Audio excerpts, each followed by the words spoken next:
If Dick Clark was instrumental in the toning down of rock and roll in the late 1950s, he was also a key player in the eventual erasing of the actual nature of 1950s juvenile delinquency from collective memory during the height of the fad for 50s nostalgia 2 decades later. His later 1970s broadcasts of American Bandstand and his Good Old Days TV specials promoted the fictional, humorous image of the greaser, a family-friendly character based on the visual representation of the 1950s juvenile delinquent, but with all hint of potential danger removed, while associated with rock and roll music. Rock and roll music, that is, that was no longer opposed by the establishment, which rock and roll originally was, but was now a part of that establishment. Background dancers on the Good Old Days are clearly seen dressed in the manner of the greaser or delinquent, but unlike their 50s predecessors, they're now smiling while performing with a people-pleasing dance style. Gone was the aggressive bravado of actual 1950s professional performance dancers. This bravado, it should be noted, would later be used by another working-class music and youth culture emanating from the streets: hip-hop. The simultaneous fear and the relevancy of the 50s delinquent was also gone, the greaser now being a beloved character, beloved while also becoming a character to be laughed at. The young 50s bad boy was now a quaint, older, nice guy. The strictly enforced dress code that Clark used to distance his fans from delinquency was not only rescinded, but Clark actively encouraged this new greaser image. Leather jackets, jeans, along with a new toned-down image, was now encouraged, something that Clark's 50s-era dancers were prohibited from exhibiting during the actual 1950s.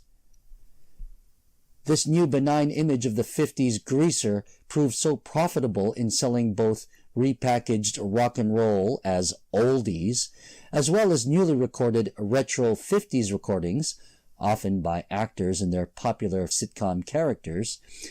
It was even sold to children in the way of toys and Halloween costumes, something that could never have happened during the actual 1950s. Public service announcements aimed at children even utilized the image. Of course, times change, and any means that could effectively keep children safe should be used.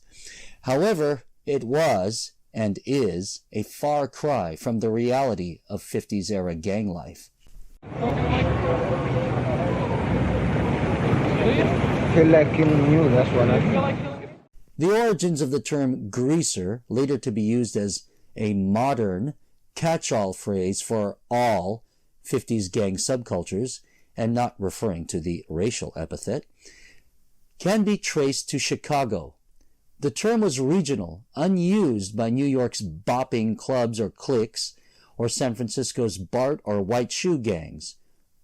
New York's Mau Mau's and the East Harlem Red Wings, or San Francisco's Los Gavilanes, or the San Bruno Avenue Gang, though teen gangs of the 1950s, wouldn't have been described as greasers during the time of their existence.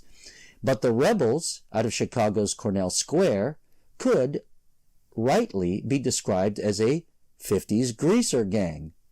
However, going by the historical record, the 1955 drive-by shooting committed by 14-year-old Clement Cookie Massis, the 1956 shooting of Warren White by Fred Cruz during a gang rumble, and the 1957 beating death of Farragut Honor Roll student Alvin Palmer, led by Joseph Schwartz, at least this real-life greaser gang could hardly be described as harmless. Incidentally, the original 1972 stage play production of Grease takes place in Chicago, another possible origin for the modern usage of the greaser term.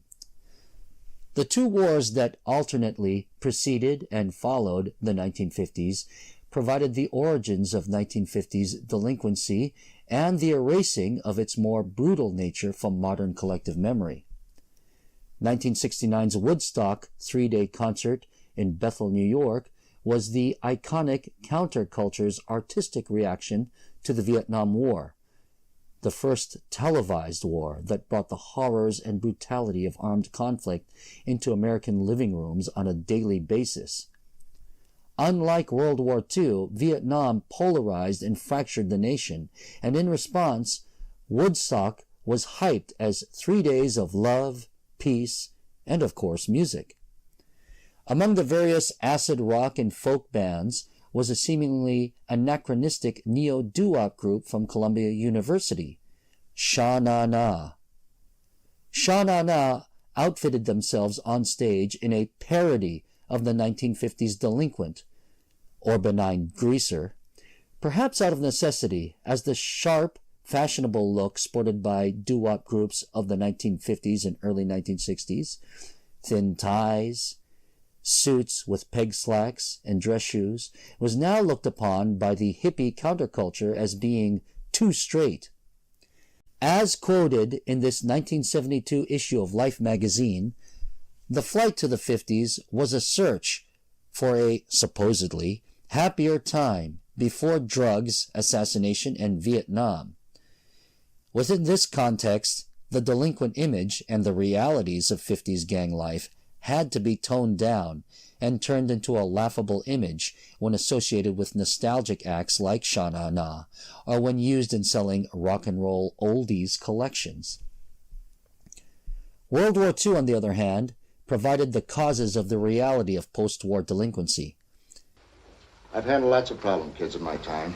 Kids from both sides of the tracks. They were 5 or 6 years old in the last war.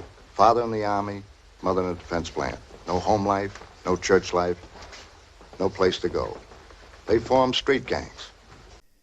The study of post-traumatic stress disorder was still in its infancy, and for those veterans who actually survived the war, there were among them those who often went undiagnosed with the condition, sometimes with disastrous results. One member of the Sinners, one of several New York street gangs going by that name in the late 1950s and early 1960s, related how his father, a veteran of the landing at Iwo Jima, would often wake up screaming at night, frightening both he and his siblings, and his mother.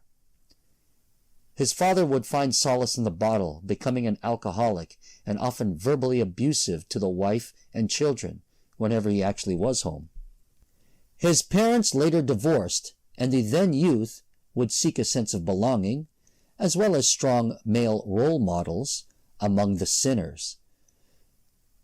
This story, sadly, was all too common for inner-city teenage boys between the years 1946 to 1962. Their lives were rough, they played rough, and that mindset was reflected in the music that the inner-city gang teens listened to. Ed of the Sinners had this to say regarding mainstream 1950s teens and the music favored by the street teens of that time. People should understand that teens of the 1950s and early 60s were not all alike. I wouldn't be caught dead with a Teen Idol record, except for the fact that Top 10 Radio played a lot of it, and Bandstand had these acts on all the time. I wouldn't even know that they existed. That's one of the reasons so many of us listen to Jocko, to avoid this type of music. It isn't bad, it just wasn't our thing. Harder-edged rock and roll spoke to these kids. Soft teen pop did not. Rock and roll didn't cause delinquency, as some adults of that time accused, but it was favored by the teens of that subculture, and, in the cases of certain rock subgenres, such as doo-wop, sprang from the same streets that bred youth gangs. With American society's concern over post-war youth crime, of course, Hollywood answered with a whole genre of films, a subgenre of crime noir, the juvenile delinquent movie. Real gang teens seemed to, somewhat at least, enjoy watching the 20-something actors and even 30-something actors who portrayed them on screen, though the real teen boppers often balked at how mainstream movies represented their language, stylized as a result of film censorship, their customs, and the assumptions of how the mainstream thought gang members looked and dressed. Ed of the Sinners remarked on the black leather-jacketed motorcycle look, often attributed exclusively to late 1950s gang teens. I just figured it was some adult's idea of what a gangbanger should look like. Nobody I knew rode a motorcycle in his mid-teens. That hat might have been the dumbest thing that I've ever seen on the screen. That hat would have been considered corny in the late 1950s and early 60s.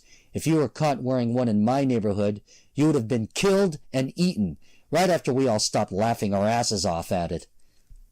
When asked whether or not the media, such as comic books, references to violent crime in songs such as Stagger Lee and Big Boy Pete, or juvenile delinquent books and movies such as The Cool World influenced he and his friends, Ed responded, "No, we didn't need the media to teach us how to behave violently. We already had more than enough crime in our neighborhood."